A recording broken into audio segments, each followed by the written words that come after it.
আমার চ্যানেলে তোমাদের সকলকে স্বাগত। আজ আমরা ক্লাস 5-এর রায় মার্টিন প্রশ্নবিচিত্রা থেকে পরিবেশের তৃতীয় পর্যায়ক্রমিক মূল্যায়নের পঞ্চম স্কুল সলভ করব।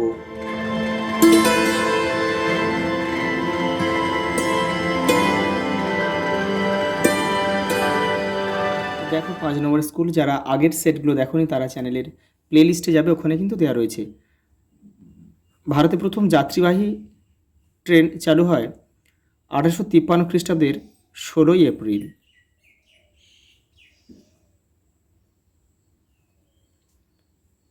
সূর্য থেকে পৃথিবীতে আলো আসতে সময় লাগে প্রায় 8 মিনিট।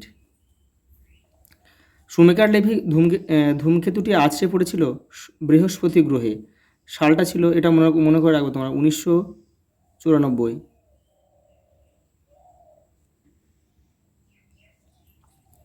চন্দ্রগ্রহণ হয় পূর্ণিমা তিথিতে,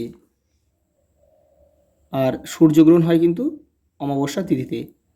টেলিস্কোপ তৈরি করেন গ্যালিলিও। চাঁদ পৃথিবীকে প্রদক্ষিণ করে 29 দিন 12 ঘন্টায়। পৃথিবীতে প্রথম সিনেমা হয় কি নিয়ে? ট্রেন নিয়ে। সিনেমার নাম হচ্ছে পথের পাঁচালী, যেখানে কিন্তু মূল চরিত্র ছিল কিন্তু অপু দুর্গা, দুই ভাই বোন। দেখো, সপ্তমী অষ্টমীর জোয়ারকে কি জোয়ার বলা হয়? মরা কোটাল।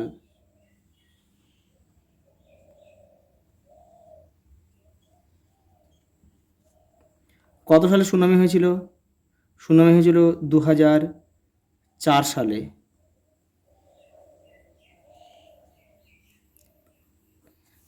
চাঁদ আছে পৃথিবী থেকে প্রায় 4 লক্ষ কিলোমিটার দূরে।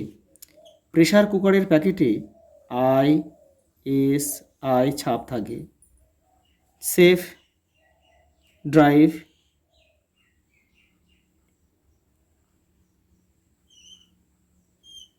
Safe life. দেখো, বছরে কমে মেয়েদের বিয়ে দেওয়া দণ্ডনীয় অপরাধ 18। দেখো, বলছে পাখির পালক দেখতে খুব সুন্দর ছিল। হুইয়া।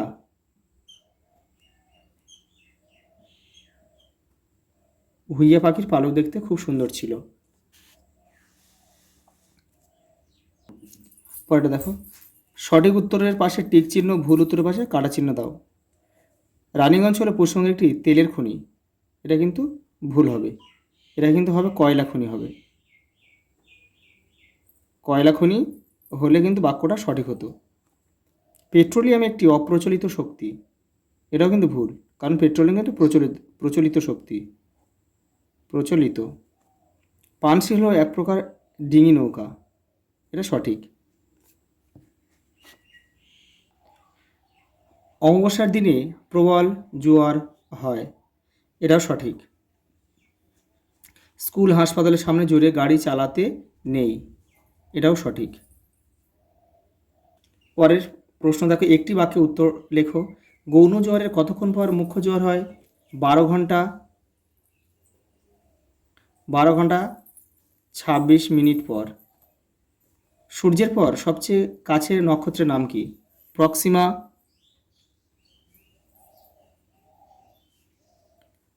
Proxima Centauri.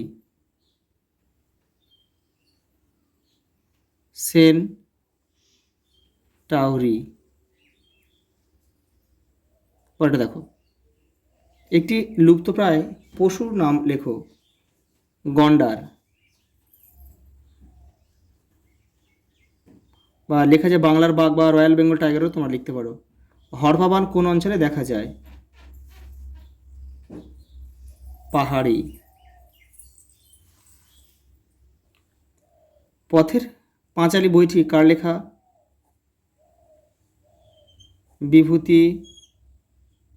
বিভূতিভূষণ বন্দ্যোপাধ্যায়।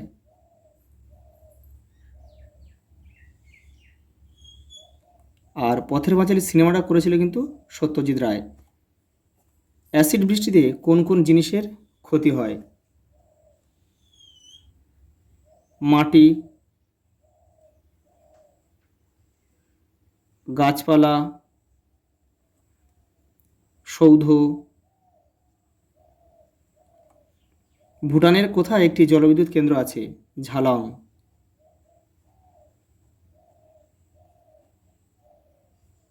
পাঁচের দাগে দেখো পার্থক্য দিয়েছে।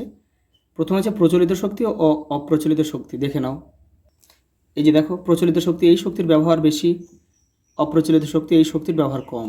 এই শক্তির উৎস হচ্ছে সীমিত, আর এই শক্তি উৎস অফুরন্ত। যেমন দেখো কয়লা, খনিজ তেল আর এদিকে উদাহরণ দেখো সৌরশক্তি, বায়ুশক্তি। গ্রহ ও নক্ষত্রের পার্থক্য, এই দেখো এদের নিজস্ব আলো নেই, নক্ষত্রদের নিজস্ব আলো আছে। এরা আকারে ছোট, এরা আকারে গ্রহদের তুলনায় বড়। এটা উদাহরণ দেখো পৃথিবী, এটা সূর্য। পরের প্রশ্ন দেখো, সুনামি এবং আয়লা। এই দেখো সুনামি এবং আয়লা সমুদ্রের তলদেশে প্রবল ভূমিকম্প বা আগ্নেয়গিরির অগ্নুৎপাতের কারণে যে বিশাল ও বিধ্বংসী সামুদ্রিক তরঙ্গের সৃষ্টি হয় তাকে সুনামি বলে। আর আয়লা দেখো 2009 সালে বঙ্গোপসাগরে তৈরি হওয়া একটি তীব্র ক্রান্তীয় ঘূর্ণিঝড় বা সাইক্লোন। দেখো 6 দাগের মুখ্য জোয়ার এবং গৌণ জোয়ারের মূল কারণ কি? এই দেখো মুখ্য জোয়ারের মূল কারণ হচ্ছে চাঁদের আকর্ষণ এবং গৌণ জোয়ারের মূল কারণ হচ্ছে পৃথিবীর ঘূর্ণন। পরের প্রশ্ন, কয়লার ধোঁয়াতে কী কী গ্যাস পাওয়া যায়? দেখো তোমাদের বইয়ের এটা 132 নম্বর পেজে রয়েছে। এই দেখো সালফার অক্সাইড, নাইট্রোজেনের অক্সাইড, কার্বনের অক্সাইড। অর্থাৎ সালফার ডাইঅক্সাইড লেখা যায় SO2, আমরা লিখতে পারি। নাইট্রোজেনের অক্সাইড NO2 লেখা যায়। আর কার্বনের অক্সাইড আমরা লিখতে পারি CO2, কার্বন ডাইঅক্সাইড। পরের প্রশ্ন, খনি অঞ্চলে ধস নামে কেন? দেখে নাও। খনি অঞ্চলে ধস নামে কেন? মাটির নিচে থেকে বেশি পরিমাণে কয়লা তুলে নেওয়ার ফলে ভূগর্ভে ফাঁকা জায়গার সৃষ্টি হয়। এই ফাঁকা জায়গাগুলি বালি বা মাটি দিয়ে ভরাট না করলে উপরের মাটির স্তর তার ভারসাম্য হারিয়ে নিচে ভেঙে পড়ে এবং ধস নামে। জীবাশ্ম জ্বালানি বলতে কী বোঝো? কোটি কোটি বছর ধরে উদ্ভিদ ও প্রাণীর মৃতদেহ মাটির নিচে চাপা পড়ে থাকে। ভূগর্ভের প্রচণ্ড চাপ, তাপ এবং রাসায়নিক পরিবর্তনের ফলে এগুলি কয়লা, পেট্রোলিয়াম ও প্রাকৃতিক গ্যাসে পরিণত হয়। মাটির নিচে তৈরি হওয়া এই সব জ্বালানিকেই জীবাশ্ম জ্বালানি বলে। পরের প্রশ্ন, ধূমকেতু কি? দেখে নাও। ধূমকেতু হলো মহাকাশে ভাসমান বরফ, ধূলিকণা, পাথর এবং গ্যাসের তৈরি এক প্রকার জ্যোতিষ্ক। সূর্যের কাছাকাছি এলে এর উপাদানের বাষ্পীভবনের কারণে একটি উজ্জ্বল লেজের মতো অংশ তৈরি হয়। সামাজিক বনসৃজন কাকে বলে? দেখো, গ্রামীণ তথা স্থানীয় মানুষের অর্থনৈতিক ও পরিবেশগত উন্নয়নের উদ্দেশ্যে পতিত জমি, রাস্তার পাশে বা রেল লাইনের পাশে যখন পরিকল্পিতভাবে গাছ লাগানো হয় তখন তাকে সামাজিক বনসৃজন বলে। পরিবেশ বান্ধব পরিবহন রূপে সাইকেলের গুরুত্ব কী? সাইকেল চালাতে কোনো জীবাশ্ম জ্বালানির প্রয়োজন হয় না, তাই এটি কোনো বায়ু দূষণ করে না। সাইকেল কোনো শব্দ দূষণও করে না। সাইকেল চালানো স্বাস্থ্যের পক্ষে অত্যন্ত উপকারী এবং সাশ্রয়ী, মানে পয়সা খরচ বা টাকা খরচ হয় না। আবহাওয়ার পূর্বাভাস বলতে কী বোঝো? তোমাদের বইয়ের 161 নম্বর পেজে উত্তরটা রয়েছে। এই যে এখান থেকে তোমরা লিখবে, এই যে ঝড় বৃষ্টি এখান থেকে এই পর্যন্ত লিখে দেবে। ভূমিক্ষয় কীভাবে রোধ করা যায়? রাসায়নিক বিক্রিয়া কী? একটি উদাহরণের সাহায্যে বুঝিয়ে দাও। দেখো 3খানা প্রশ্ন একসঙ্গে দিয়েছে। এই দেখো, ভূমিক্ষয় কীভাবে রোধ করা যায়? প্রচুর পরিমাণে গাছ বসাতে হবে এবং বনভূমি ধ্বংস বন্ধ করতে হবে। পাহাড়ি অঞ্চলে ধাপ চাষ ও ফালি চাষ করতে হবে।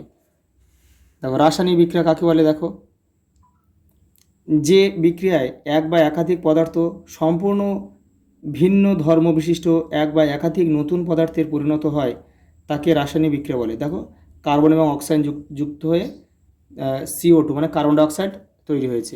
দেখো এখানে আমি লিখেও দিয়েছি। দেখো, কয়লা বা কার্বন বাতাসের পোড়ালে বাতাসের অক্সিজেনের সঙ্গে বিক্রিয়া করে নতুন ধর্মবিশিষ্ট CO2 বা কার্বন ডাইঅক্সাইড গ্যাস তৈরি করে।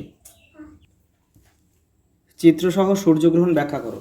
164 নম্বর পেজে তোমাদের বইয়ের উত্তরটা রয়েছে। এইটা তোমরা দেবে, দিয়ে ব্যাখ্যা করবে। লাস্ট প্রশ্ন দেখো, চিত্রসহ জলচক্র বর্ণনা করো। এই যে এইটা তোমরা দেবে, এইটা এটা করলে কিন্তু হয়ে যাবে। আজ এই পর্যন্ত, দেখা হবে পরের ভিডিওতে।